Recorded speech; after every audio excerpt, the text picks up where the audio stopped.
പുസ്തക പൂജ വെക്കുന്ന ദിവസമായിരുന്നു ഇന്നലെ അല്ലേ? അങ്ങനെ പുസ്തകങ്ങളെല്ലാം വാരിക്കെട്ടി ഇതേ പൂജയ്ക്ക് വെക്കാനായിട്ട് എടുത്ത് വച്ചിരിക്കുകയാണ്.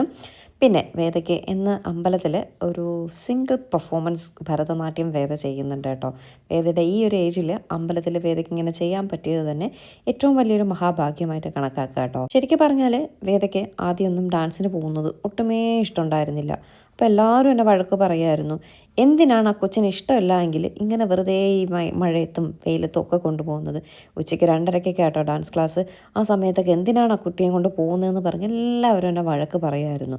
പക്ഷേ ഇപ്പോൾ വേദയ്ക്ക് ഒരു ദിവസം ഡാൻസ് ക്ലാസ്സിന് പോയില്ല എങ്കിൽ ഭയങ്കര വിഷമം കേട്ടോ. ഭയങ്കര ഇഷ്ടമാണ് വേദയ്ക്ക് ഇപ്പോൾ ഡാൻസിന് പോകാനായിട്ട്.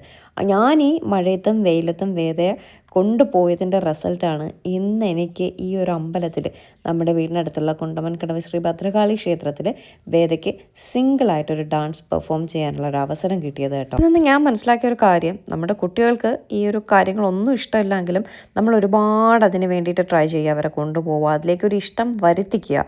പിന്നെ ആ ഒരു ഇഷ്ടം അവരൊരു പാഷനായിട്ട് എടുത്ത് നല്ല രീതിയിൽ മുന്നോട്ട് കൊണ്ടുപോകും കേട്ടോ. ചിലപ്പോൾ അത് ഇഷ്ടം ഉണ്ടാവില്ലായിരിക്കും, എങ്കിൽ അത് അവിടെ വെച്ച് ഡ്രോപ്പ് ചെയ്യുക. പക്ഷേ ഇവിടെ സംബന്ധിച്ചിടത്തോളം വേദ അതൊരു ഇഷ്ടത്തോടെ ഏറ്റെടുത്തിരിക്കുകയാണ്. വേദയ്ക്ക് ഭയങ്കര ഇഷ്ടമാണ്. ഇപ്പോൾ ഇതേ അമ്പലത്തിൽ ഇങ്ങനെ കളിക്കാനുള്ളൊരു ഭാഗ്യം കിട്ടി കേട്ടോ. അപ്പോൾ നാളെ വിജയദശമി നാളിലൊക്കെ ഒരുപാട് കുട്ടികളെ പുതിയ പുതിയ ഓരോ മേഖലകളിലേക്ക് അവരുടെ അച്ഛനമ്മമാർ കൊണ്ടെത്തിക്കുന്ന ദിവസമായിരിക്കും. അപ്പോൾ ഒരു മടിയും കൂടാതെ നിങ്ങൾക്ക് ഇഷ്ടമുണ്ടെങ്കിൽ നിങ്ങളുടെ കുട്ടികളെ ആ ഇഷ്ടത്തിലേക്ക് എത്തിക്കാൻ ശ്രമിക്കുക. നാളെ ഒരു നാൾ അതിനുള്ള നല്ല റിസൾട്ട് കിട്ടും. പിന്നെ ഒരു കാര്യമുണ്ട് കേട്ടോ, ഇതിനൊക്കെ മെനക്കെടാനായിട്ട് ഒരു അച്ഛനോ ഒരു അമ്മയോ അല്ലെങ്കിൽ ഒരു അമ്മൂമ്മയോ ഒരു അപ്പൂപ്പനോ ഉണ്ടാവണം കേട്ടോ. കൊണ്ട് നടക്കുക, പറയുന്ന ദിവസങ്ങളിൽ കൊണ്ടുപോവുക, ക്ലാസ്സിന് സ്ഥിരമായിട്ട് കൊണ്ടുപോവുക. ഒരൊറ്റ ദിവസം പോലും ഞാൻ വേദയും ഡാൻസിന് കൊണ്ടുപോവാതിരുന്നിട്ടില്ല കേട്ടോ. ഇപ്പം ചെറിയ ചെറിയ തിരക്കുകൾ എനിക്ക് വന്നപ്പോഴാണ് കുറച്ച് ദിവസങ്ങളിലെങ്കിലും വേദയെ കൊണ്ടുപോവാതിരുന്നിട്ടുള്ളത്. പക്ഷേ അത് വേദയ്ക്ക് ഇപ്പോൾ ഏറ്റവും വിഷമമുള്ള കാര്യമാണ് വേദ ഡാൻസിന് ഞാൻ കൊണ്ടുപോകുന്നില്ല എന്നുള്ളത്. അതുകൊണ്ട് അതിനൊരു മുടക്കവും വരുത്താതെ പറയുന്ന സമയങ്ങളിൽ പറയുന്ന സ്ഥലങ്ങളിലെല്ലാം ഡാൻസിനൊക്കെ ഡാൻസ് എന്നല്ല, പാട്ടായാലും ഇൻസ്ട്രുമെൻറ്റ്സ് ആയാലും എന്ത് തന്നെ ആയാലും നമ്മൾ ഒരു മുഷിച്ചിലും കൂടാതെ അതിൻ്റെ പിറകെ ഒരാൾ നടക്കുക.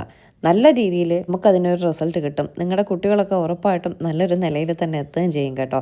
അതുകൊണ്ട് നാളെ വിജയദശമി ദിവസത്തിൽ നിങ്ങൾ നിങ്ങളുടെ കുട്ടികളെ എന്തെങ്കിലുമൊക്കെ തുടങ്ങാൻ ആഗ്രഹിക്കുന്നുണ്ടെങ്കിൽ ഒരു മടിയും കൂടാതെ അവരെ ആ ഒരു മേഖലയിൽ എത്തിക്കുക. കുട്ടികൾക്ക് ഇഷ്ടമുണ്ടെങ്കിൽ അമ്മ എനിക്ക് ഡാൻസിന് പോകണം, അല്ലെങ്കിൽ അമ്മ എനിക്ക് പാട്ടിന് പോകണം എന്നൊക്കെ പറയുമ്പോൾ അയ്യോ നീ പോണ്ട, അതിനുള്ള പറ്റില്ല, എനിക്ക് കൊണ്ടുപോകാൻ പറ്റില്ല എന്നൊക്കെ പറയാണ്ട് അവരെ കുറച്ചെങ്കിലുമൊക്കെ പഠിപ്പിക്കുക കേട്ടോ. അവരുടെ ഒരു ഇഷ്ടമല്ലേ ഇത്. നാളെ ഇതുപോലെ ഓരോ സ്റ്റേജിലൊക്കെ കയറി നിങ്ങളുടെ കുട്ടികൾ ഡാൻസ് കളിക്കുക, പാട്ട് പാടുകയൊക്കെ ചെയ്യുമ്പോൾ നിങ്ങൾക്ക് ഉറപ്പായിട്ടും അതൊരു അഭിമാന നിമിഷം തന്നെയായിരിക്കും. എനിക്കിപ്പോൾ വേദ ഒറ്റയ്ക്ക് സ്റ്റേജിൽ കയറി നിന്ന് കളിച്ചപ്പോൾ കിട്ടിയൊരു ഇതുണ്ടല്ലോ, അത് പറഞ്ഞറിയിക്കാൻ പറ്റാത്തൊരു സന്തോഷമാണ്.